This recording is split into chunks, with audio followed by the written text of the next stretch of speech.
Master the business of speaking with your hosts, Taylor and Austin. You're listening to Technically Speaking.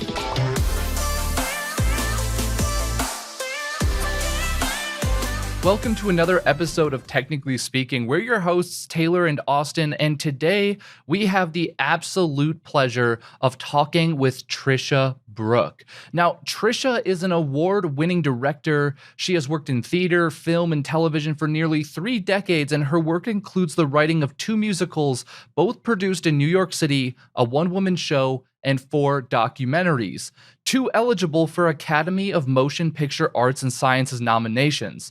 Now, Tricia founded the Big Talk Academy, where she certifies speakers in the art of public speaking. She was the executive producer of Speakers Who Dare and TEDxLincolnSquare, and now the Big Talk Live. She has shepherded more than 50 speakers onto more than 20 TEDx stages in under 3 years. And with her latest book, The Influential Voice, coming out, we knew we needed to bring her expertise to the table. So today we are talking about your influential voice and how to find it.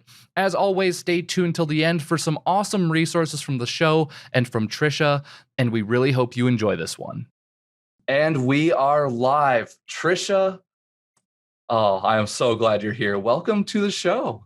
Oh my goodness, Taylor, Austin, I'm super excited to be here with you today. Thank you so much for having me.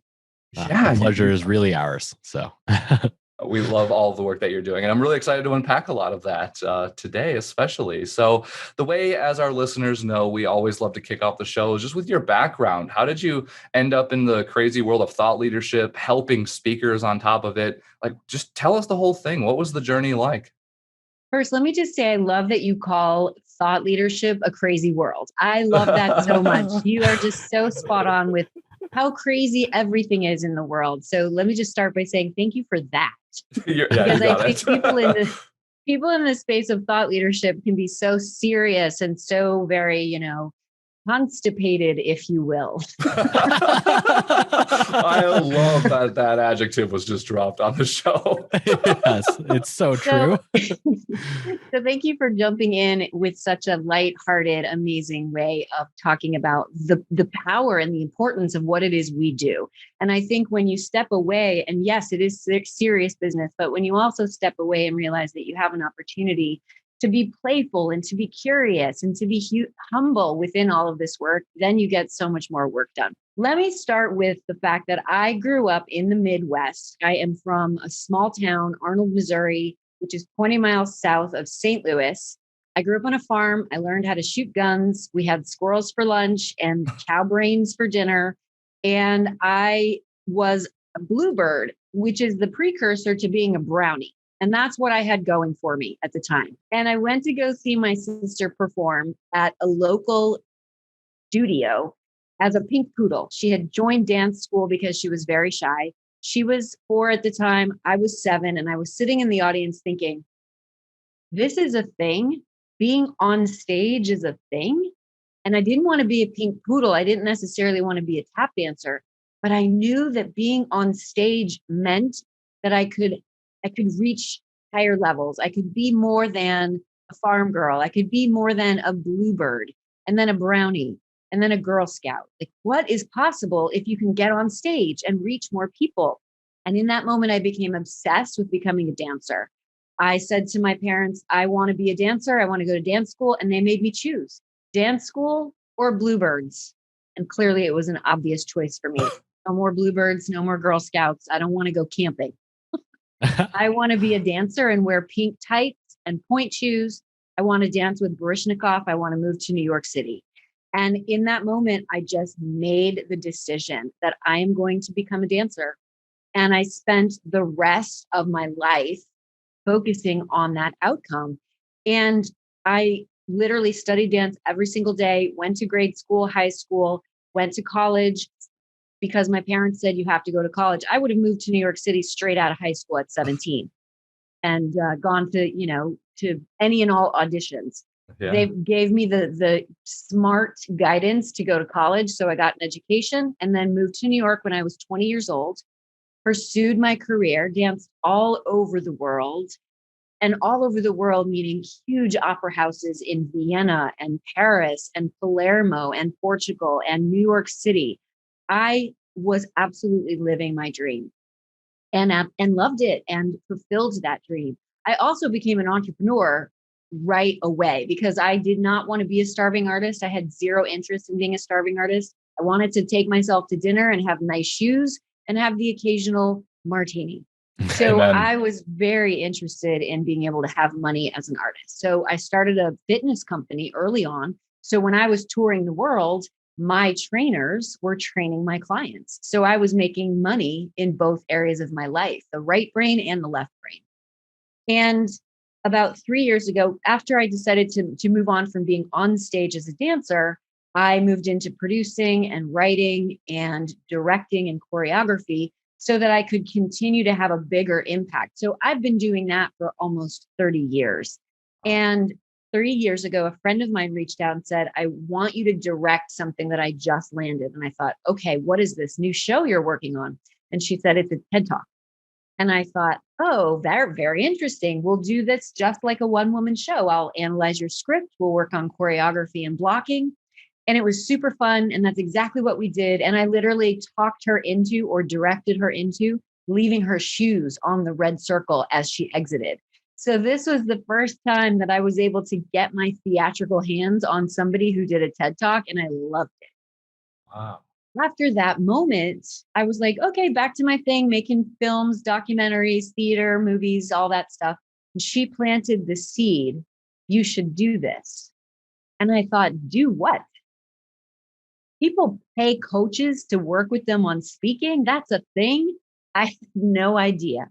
I had zero online presence. I was not on Facebook. I did not know what Instagram was. I was sort of on Twitter. And I had to start because my fitness company was really, it had been going for so long that I didn't really need to do any advertising online.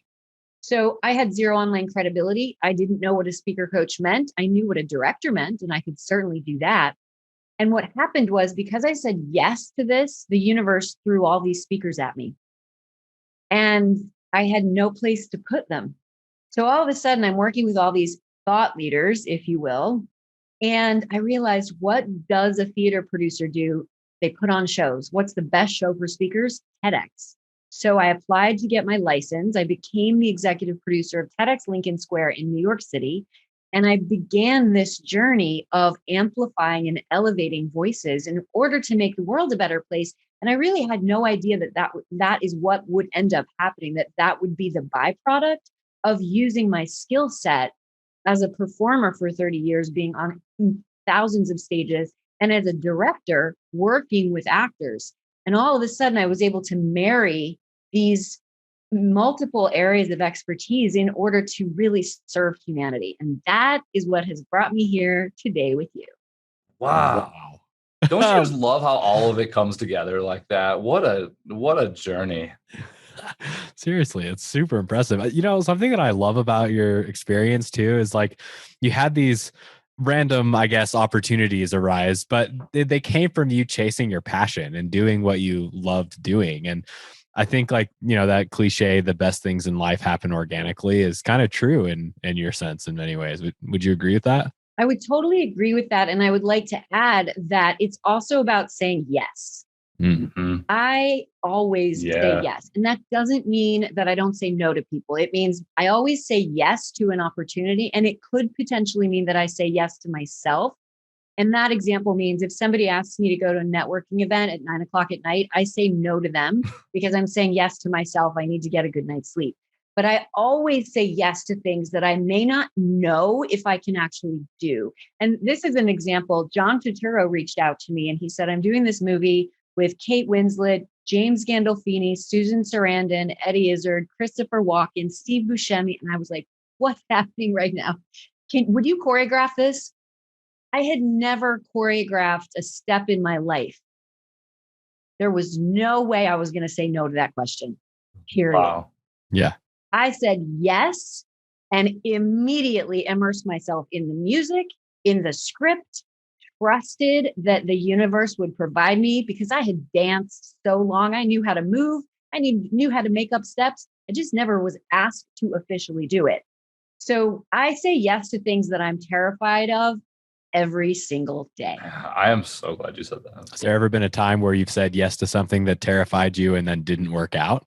Let me think about that question. The fact that an answer doesn't come to mind should tell everybody that saying yes to things that terrifies you is totally worth it, just as a sidebar. And True. I think not working out means you get a huge opportunity for growth. Yeah. Mhm. So I think ultimately it's always the right choice. Yeah. That's a good answer. I like that answer. Thank you. So I know we're here to talk about the influential voice today. What does that mean? The influential voice, saying what you mean for lasting legacy, is my first book baby, my first baby that is in the form of a book. And I've had many babies, many shows, many musicals. And this really was something that came specifically during what was happening with the social unrest in this country. And I'll start by saying I had been shopping around a book on public speaking for almost a year. Many people asked me to write a book on public speaking, and I thought, okay, that's sure, I should probably do that. And if you hear my language, sure, I should probably do that. Means I didn't really want to do that. Yeah. I wasn't interested, and I was sort of, I should do that. People, that's the next thing for me to do. But I didn't have passion around it. I wasn't excited by it, and that is exactly why I was not getting a book deal, because I was meh about it. And then during COVID, I was supposed to go to Mexico with my husband in June, and we did not travel. We made a decision as a family to not travel at all. And I'm in New York City, so it was really intense for a very long time in this city. And we stayed here and we were mindful, and our meditation practices increased, and all the things that we did in order to stay productive and to be successful. All of that was in place. And then what ended up happening was I wanted to write the book while I was here instead of going to Mexico. And then Ahmaud Arbery's murder became public. Breonna Taylor was murdered and George Floyd was murdered. And I sat down and wrote chapter 1 of my book, The Influential Voice, about what it means in this country to be dealing with systemic racism, 2 impeachment hearings, and absolutely disrespectful and undignified language coming from the top. And I sent chapter 1 to a publisher and got a book deal in 2 days. Wow. That is how the influential voice happened. It was me speaking my truth, being super vulnerable, not worrying about what people would think or say. And it is from my point of view. It's not a book about politics, but it is a book about dignified language and how to learn to be an effective communicator and give space for everyone while simultaneously understanding the power of language for good, for evil, for love, and for hate. And I shared my personal stories. I share historical stories of influential voices. And it is one of my most proud productions. My marriage is my proudest. Let's be real. I've been married for 12 years. Happily, that's my proudest show that I've ever put on. But my book is it's really special to me. Wow. So did the idea for influential voice, because it sounded like, if I understood correctly, that you had this kind of brewing in the background, but you were kind of like meh about it. When you were quote unquote meh about it, was it the influential voice that you were writing? Was it that same title and everything? Like, where did this original idea like stem from? And then, how do you think those events amplified that passion for you to, actually get it done? There were a few different titles that I had been shopping around. And when I realized the power of speech, and I'm a dancer, right? We're on stage, we don't say anything. We're just moving our bodies. And that kind of communication can have the same exact impact as someone who is speaking. So when I realized I have been an influential voice my entire life, and my first dance teacher, who I talk about in the book, Sharon McGuire, was a massively influential voice on me. She helped form who I am. She gave me the confidence to believe I could do anything. Michael Sims, my first ballet teacher, who gave me the solo principal role in his ballet, told me by that action that I was a principal. I was a principal dancer, or thought leader, if you will. So I think what I realized was I had an opportunity to write a book that could give anyone the blueprint to becoming an influential voice. Whether you're a parent and talking to your kids, whether you're a teacher and you're speaking to your students, whether you're a CEO and you're you're leading a team, or whether you are a thought leader and you are taking a huge stage, we all have an opportunity to step in the role of being an influential voice. And when everything was happening in this country, and I realized, okay, it's my responsibility now to share my truth, my vulnerability, and how I have become this person with everybody and teach them how they can too. Yeah, I love that. I think that there's a misunderstanding that even quote unquote normal people, somebody that may not have a massive platform, still has the ability to influence those around them too. And the way that they communicate is massively impactful in terms of the people that they do come into contact with. And so I like that what you're saying seems to empower a normal person to be able to own their voice.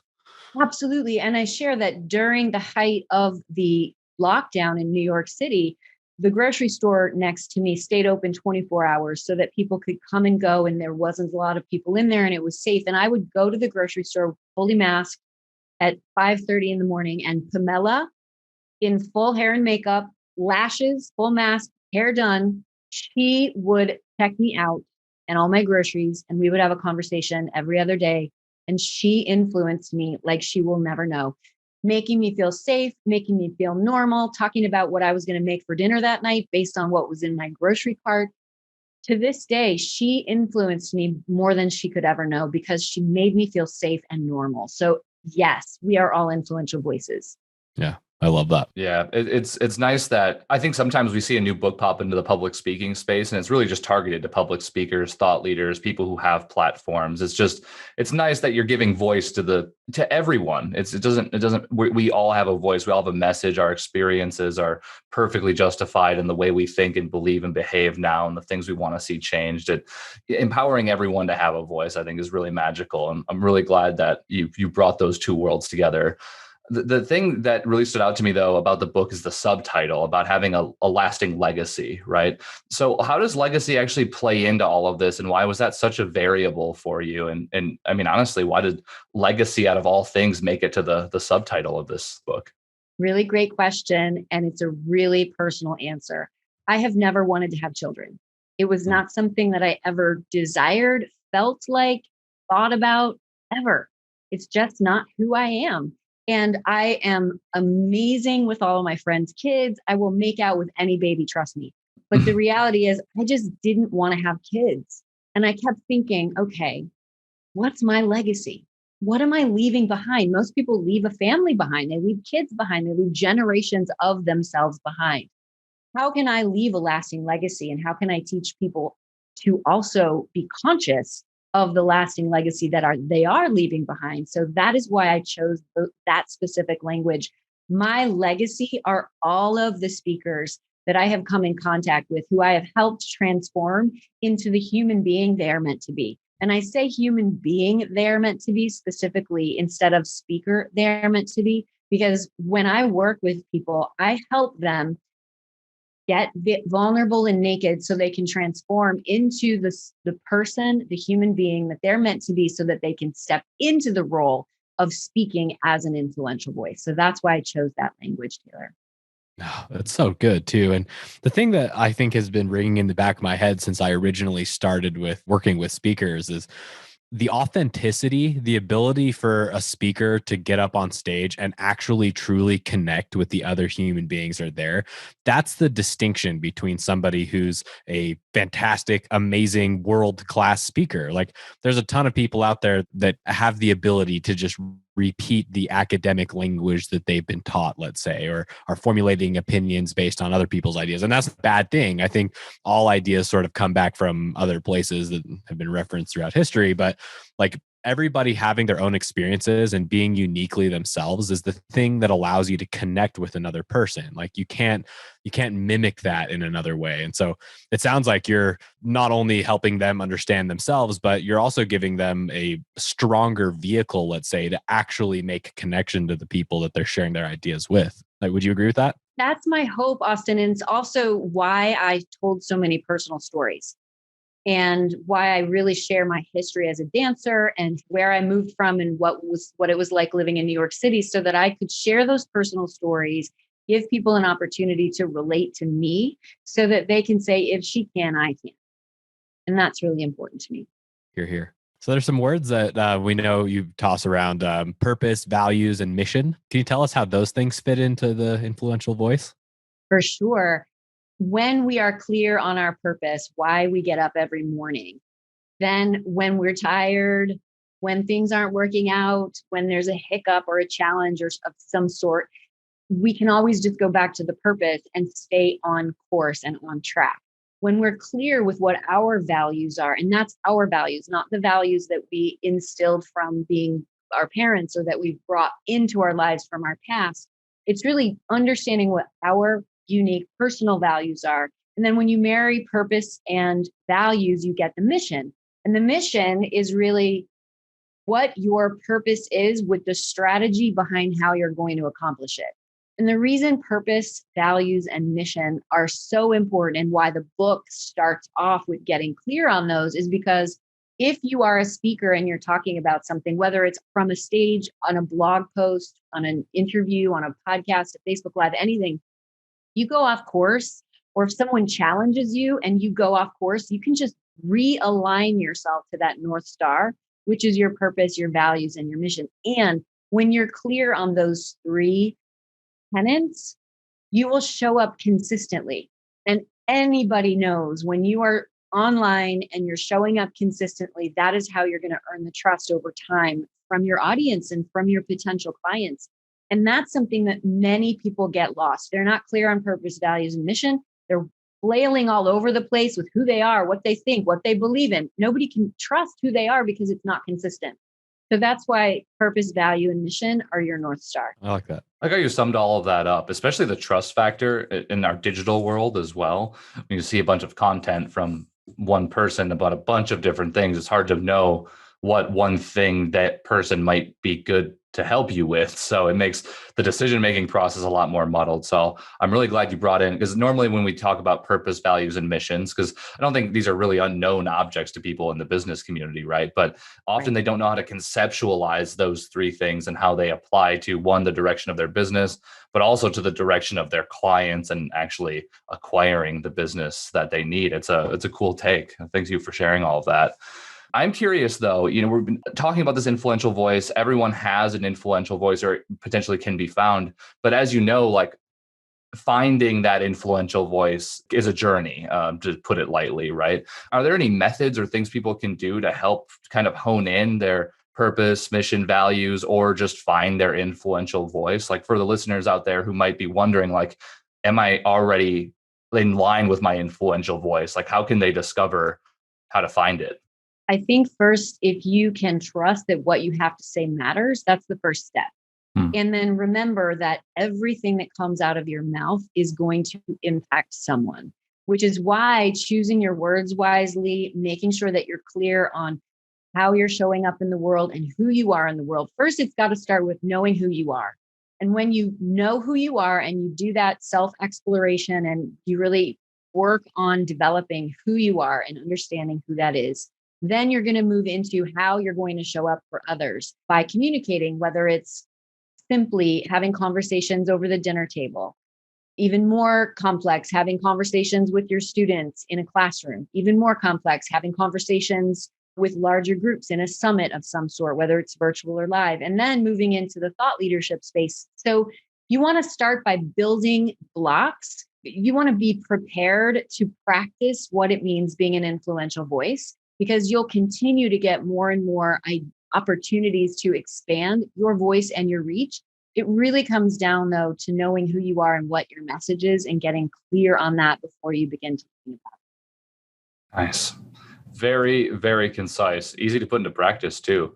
I think sometimes the self-exploration is honestly the hardest part about that. And then how that ties into everything, because that is the starting point, right? Just knowing yourself, being confident in yourself, knowing the value that you provide.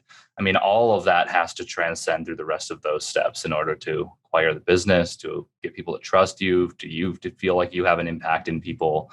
It's hard work that you put in.